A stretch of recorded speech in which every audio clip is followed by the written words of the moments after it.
Assalamualaikum warahmatullahi wabarakatuh. Semoga hari ini kita selalu dalam rahmat Allah dan selalu dalam lindungannya, amin. Kisah Nabi Daud alaihissalam.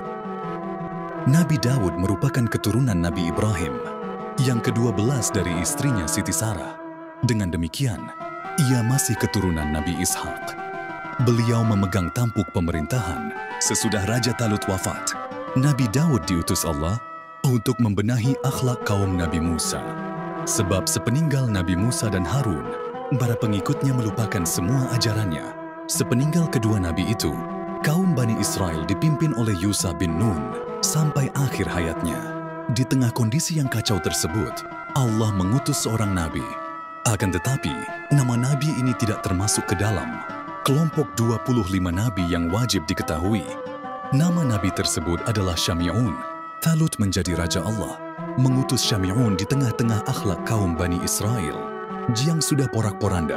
Kaum Bani Israel meminta kepada Nabi Syami'un untuk menunjuk seorang menjadi raja yang dapat dijadikan perlindungan, sebab mereka telah ditindas oleh seorang raja yang dolim. Syami'un berkata, "Sesungguhnya Allah telah mengangkat Talut menjadi rajamu." Namun, usul tersebut ditolak oleh rakyat Israel. Mereka menjawab, "Bagaimana Talut memerintah kami? Padahal kami lebih berhak mengendalikan pemerintahan daripadanya, sedangkan dia tidak diberi kekayaan yang cukup banyak." Mendengar penolakan rakyat Israel, Nabi mereka berkata, "Sesungguhnya Allah telah memilih rajamu dan menganugerahinya ilmu yang luas dan tubuh yang perkasa. Allah memberikan pemerintahan kepada siapa yang dikehendakinya. Allah maha luas pemberiannya lagi maha mengetahui." Setelah dinobatkan menjadi raja, Talut melakukan pembenahan terhadap tentara Bani Israel. Ia kemudian mengumpulkan para pemuda untuk menjadi tentara. Setelah semua prajurit tahu cara tempur, barulah mereka berangkat tempur melawan pasukan Jalut. Jalut adalah raja yang menindas kaum Bani Israel. Kondisi saat itu, Bani Israel sedang diserang musuh-musuh tangguh yang dipimpin oleh Jalut. Kabar tentang dikumpulkannya para pemuda tersebar ke seluruh negeri, termasuk ke sebuah kota kecil bernama Bethlehem. Di kota Bethlehem, hiduplah seorang pemuda bernama Yisha. Ia memiliki 13 anak. Yisha menyuruh 3 anaknya untuk bergabung dengan tentara yang dipimpin Talut. Seorang anaknya yang bernama Daud berniat ikut. Namun Daud tidak diizinkan karena saat itu masih kecil. Ia hanya diperbolehkan menggembala kambing dan mengantarkan susu kepada kakak-kakaknya di medan tempur. Suatu ketika, Syami'un melihat Daud. Ia sangat tertarik kepada Daud karena mendapatkan petunjuk Allah tentang ciri-ciri orang yang dapat mengalahkan Jalut. Lalu, Syami'un memberitahukan hal ini pada Talut. "Wahai Talut, sesungguhnya aku melihat pada diri Daud kemampuan untuk mengalahkan Jalut. Oleh karena itu, ajaklah dia untuk bergabung dalam tempur ini." Talut menerima usul tersebut. Ia mengajak Daud untuk ikut bertempur. Tentu saja Daud sangat senang. Ia pun mempersiapkan diri untuk terjun di medan pertempuran. Nabi Daud ikut berperang. Pada suatu hari, Jalut bersama pasukannya akan datang menyerang Bani Israel. Jalut dikenal sebagai pemimpin yang ditakuti karena badannya yang besar dan memiliki kesaktian yang tinggi. Hal ini sangat mengkhawatirkan Talut dan pasukannya. Mengetahui hal itu, Raja Talut menyusun strategi dan taktik dalam tempur. Setelah semua pasukan siap, kemudian Raja Talut dan pasukannya bersiap menuju medan pertempuran. Dalam perjalanan, para tentaranya merasa kehausan. Mereka ingin sekali istirahat untuk minum. Talut berkata, "Sesungguhnya Allah akan menguji kamu dengan adanya suatu sungai. Siapa di antara kamu meminum airnya, bukanlah ia pengikutku. Siapa yang tidak meminumnya, kecuali menceduk seceduk tangan, dia adalah pengikutku." Saat melewati sungai yang dikatakan Talut, pasukan Talut kemudian meminum airnya sebanyak yang diperintahkan Talut. Namun, beberapa orang di antara mereka tidak mematuhi apa yang diperintahkan oleh pemimpin mereka. Mereka meminum air melebihi takaran yang telah ditentukan sebelumnya. Ketika Talut dan orang-orang pengikutnya kembali berangkat menuju medan pertempuran, orang-orang yang minum melebihi takaran berkata, "Kami tidak sanggup untuk melawan Jalut dan tentaranya." Mereka menjadi semakin takut jika mengalami kekalahan. Sementara itu, orang-orang yang meyakini bahwa mereka akan menemui Allah berkata, berapa banyak terjadi golongan yang sedikit dapat mengalahkan golongan yang banyak dengan izin Allah. Allah beserta orang-orang yang sabar. Dari peristiwa tersebut, terlihat betapa sedikitnya kelompok yang mematuhi perintah Thalut. Namun, Talut dan pasukannya tetap optimis. Ketika Talut dan pasukannya melihat Jalut dan tentaranya, mereka pun berdoa, "Ya Tuhan kami, tuangkanlah kesabaran atas diri kami, kukuhkanlah pendirian kami, dan tolonglah kami terhadap orang-orang kafir." Setelah berdoa, mereka berjuang melawan Jalut dan tentaranya.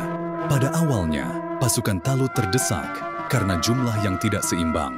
Selain itu, peralatan senjata pasukan Jalut lebih lengkap. Melihat kondisi tersebut, Talut segera memberikan arahan kepada pasukannya agar menggunakan kecerdasan dan kecerdikan mereka. Kemudian, Talut dan pasukannya kembali menyerang pasukan Jalut dengan semangat baru. Di antara pasukan Talut, ada seorang anak remaja yang ternyata memiliki kekuatan yang sangat luar biasa. Ia bernama Daud. Daud sanggup membuat pasukan Jalut kewalahan. Tibalah Jalut berhadapan dengan Talut. Keduanya sangat berhati-hati untuk saling menyerang. Namun, kekuatan Jalut ternyata jauh di atas Talut. Serangan yang dilakukan Jalut hampir saja membuat Talut terbunuh. Melihat Talut terdesak oleh Jalut, Daud menghadang Jalut. Daud dan Jalut terlibat perkelahian yang tidak seimbang. Daud masih remaja, bertubuh kecil, dan hanya bersenjatakan katapel. Sementara itu, Jalut memiliki tubuh besar, bersenjatakan pedang, dan memiliki sebuah tameng. Pada awalnya, banyak yang meragukan kemampuan Daud. Namun, di luar dugaan, Daud berhasil mengalahkan Jalut.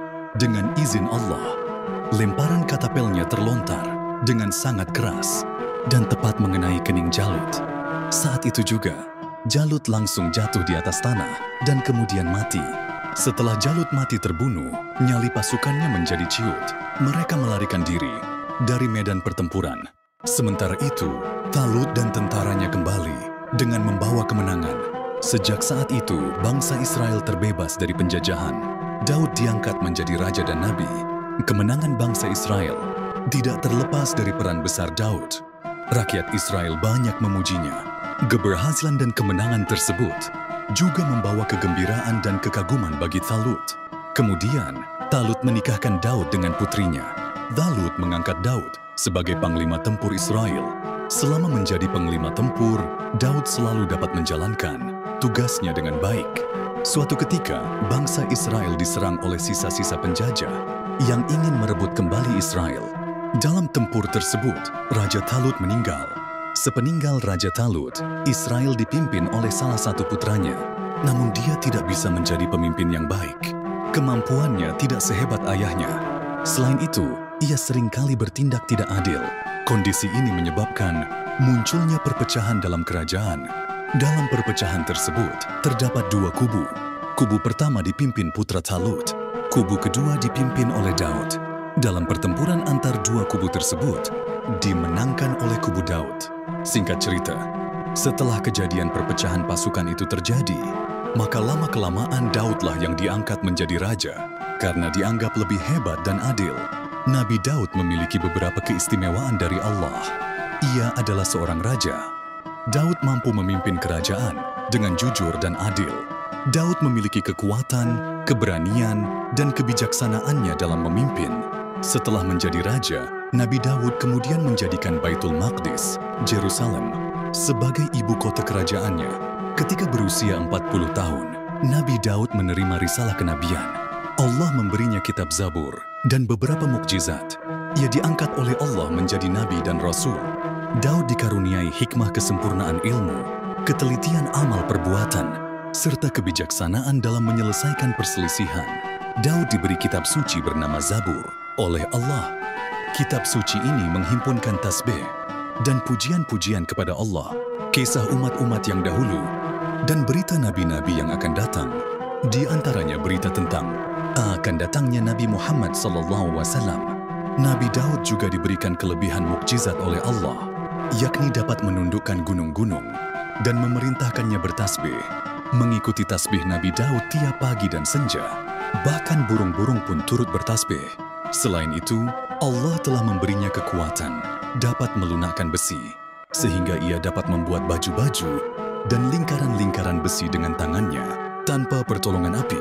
Nabi Daud adalah seorang nabi yang amalan salat dan puasanya sangat disukai Allah, sehingga karena kehebatannya inilah Nabi Muhammad memberitahukannya kepada para sahabat.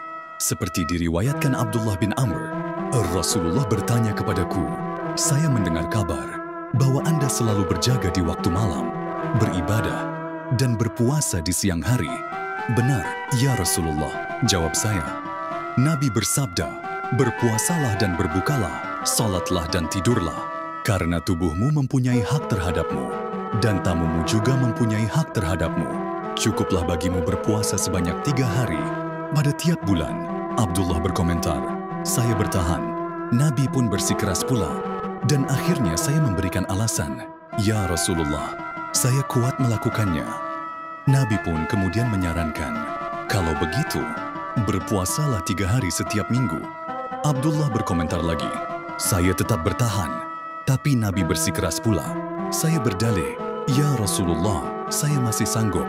Rasulullah pun kemudian memperingatkan dengan keras, "Kalau begitu, berpuasalah seperti puasa Nabi Daud, dan jangan melebihi lagi," kata beliau.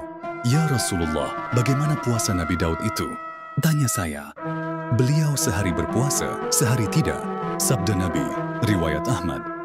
Dalam redaksi lain, Abdullah bin Amr meriwayatkan bahwa Rasulullah bersabda, "Puasa yang lebih disukai oleh Allah ialah puasa Daud, dan salat yang paling disukai Allah ialah salat Daud.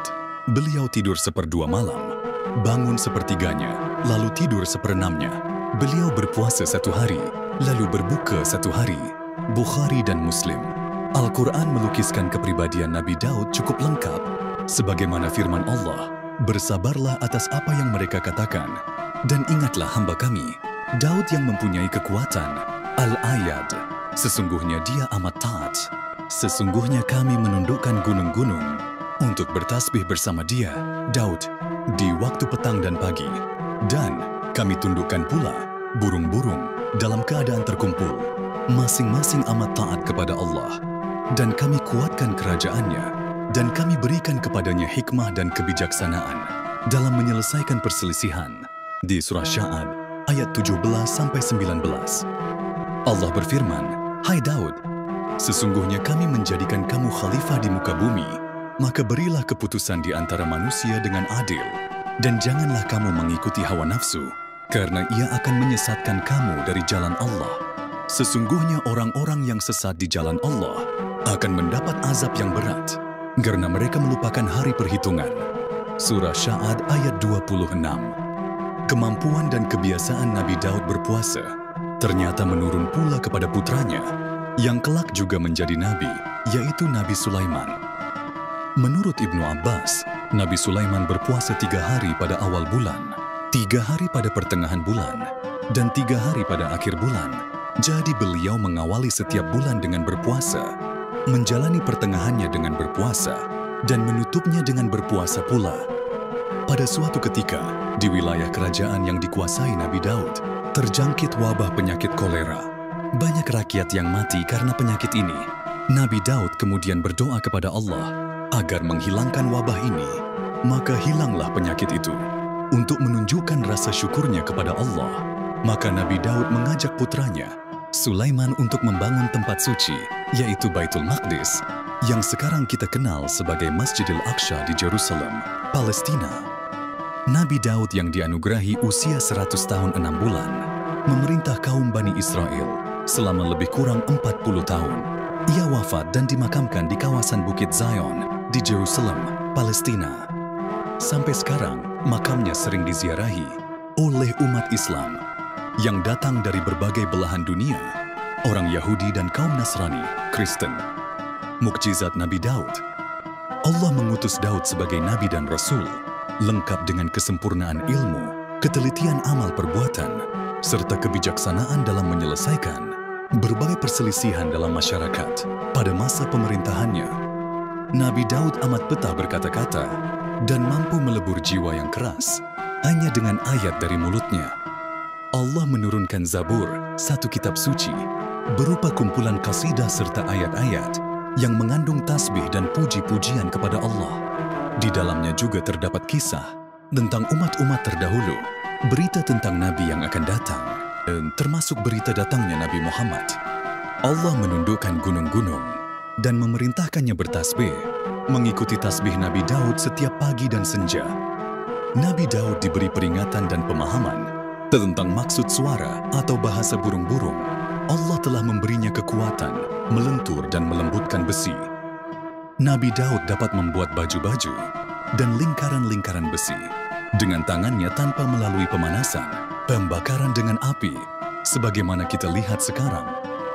Nabi Daud telah diberikan kesempatan menjadi raja dan memimpin kerajaan yang kuat, yang tidak dapat dikalahkan oleh musuh. Bahkan ia tercatat selalu memperoleh kemenangan di atas semua lawan dan musuhnya. Nabi Daud dikaruniakan suara yang merdu oleh Allah, yang sedap didengar oleh seluruh isi alam, sehingga kini ia menjadi kiasan bila seseorang bersuara merdu. Dikatakan bahwa ia memperoleh suara Nabi Daud. Semoga kisah Nabi Daud bermanfaat dan kita dapat mengambil pembelajaran darinya. Subscribe yang suka kisah ini. Semoga Allah lancarkan rezekinya, amin.